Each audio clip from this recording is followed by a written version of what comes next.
How has it been so far for you? Finally, have you started the business already? Well, if you're yet to start, this is the senior sister, and I have been in business for 2 years now. 2 years in the line. Yeah, it's been amazing. It's been a lot of ups and downs. Will I say that I would like to go back to the social or be the organizational sector, the workspace, like the office kind of thing? Will I say that? Well, it's been a lot of ups and downs. So, welcome back to my channel, and it's a pleasure to meet you again. If you haven't subscribed, please do so by clicking the button and turn on your notification bell so you'll be the first to see all our videos.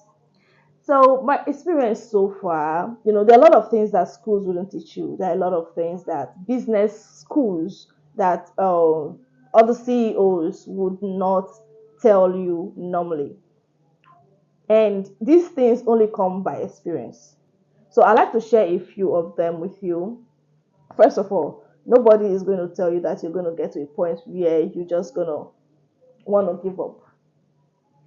You just want to like, okay, what if I just stop this and go back to the workspace where I get regular income, stable income, come what may, I know that by the end of the month or by the end of the day, this is what I take home.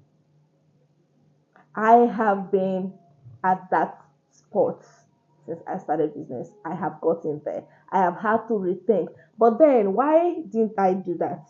I could do that easily if I want to do that, because of the kind of course I studied in school. I could just switch, yeah, and then it just flows. But when I think about it, do I want to go back? No. I wanted to at the point, but now, first of all, these are the reasons why I don't want to go back. First of all, I don't want to wake up 5 a.m. I don't want to close by 9. I don't want to do that. I want to be able to have my time because sometimes, when you don't have to call in sick when you're not sick because you're tired, you're just tired and you just be like, okay, what if I call in sick?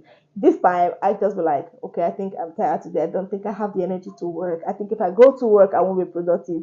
And I just call the girls. I'm like, oh, I don't think I'll be able to come back. That alone is a flex on its own. And another thing is, sometimes, right, in business, your paycheck in a month can come to a business person normally in a day.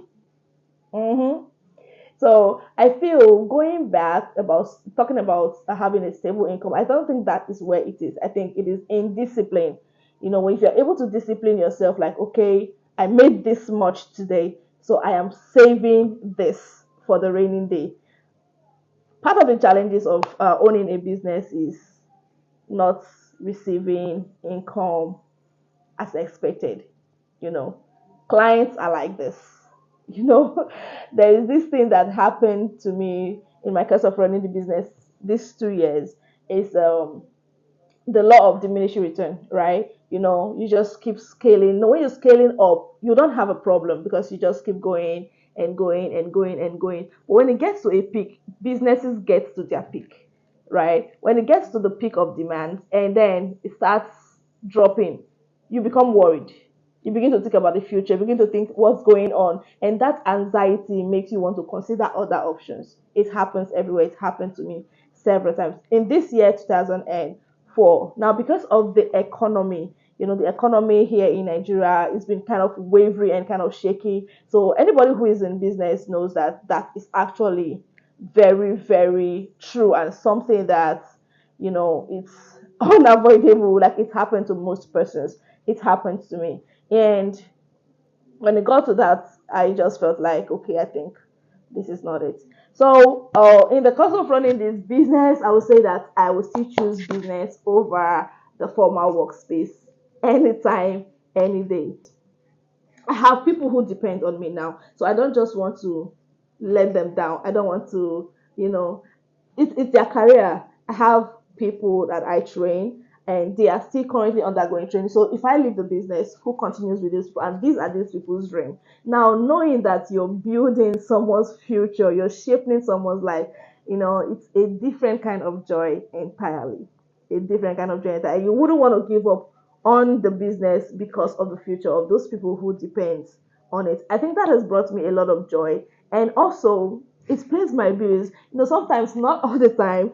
Sometimes business does not come as full as it should be, but when it comes, it pays my bills well. And just knowing that I can wake up by 9 a.m. and decide to go to work by 11 a.m. and still get the job done, and you know, it's a different kind of flex. So if you want to become a CEO, you want to start a business, start it. I know you're scared. Probably you may not make sales. Probably nobody will patronize you. Everyone had that fear. So if you haven't seen my my previous video on becoming a CEO, becoming a 2023 CEO, I think you need to start that. There, I highlighted my fears and all of my concerns and why I started and what I was doing right. So you can check back and keep it up. I'll see you again in my next video. So welcome to 2025.